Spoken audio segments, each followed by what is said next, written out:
ضرايب كان جيت لقيته 197 مليون جنيه ضرايب وخرب الفريق. يقول لك اصل انا خدت دوري وكاس مش عارف ايه.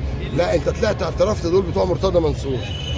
دي اللعيبه اللي كنت جايبها وسبتها لك، وده يا راجل ده مدرب السله خدوه منك بالك.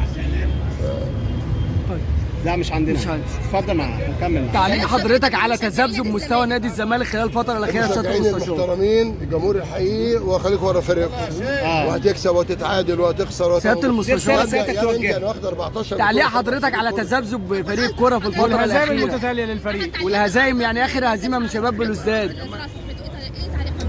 مين قال كده؟ اللي هو حضرتك دي جماعه ارهابيه، جماعه ارهابيه محرمه.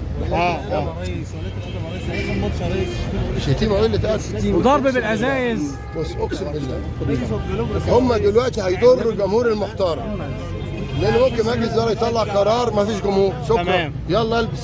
فالجمهور المحترم اللي هو ما عجبوش قله الادب الماتش اللي فات وهيهتف ضدهم، اللي بتعملوه ده مش هيحرك شعر من دماغه.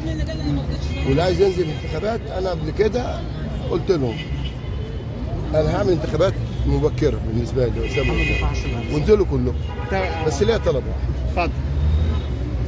لو سقطتوا كسبتكم رهان خلاص تمشوا في الشارع الرياضي. انت بتقول لكل اللي عايز تعليق حضرتك على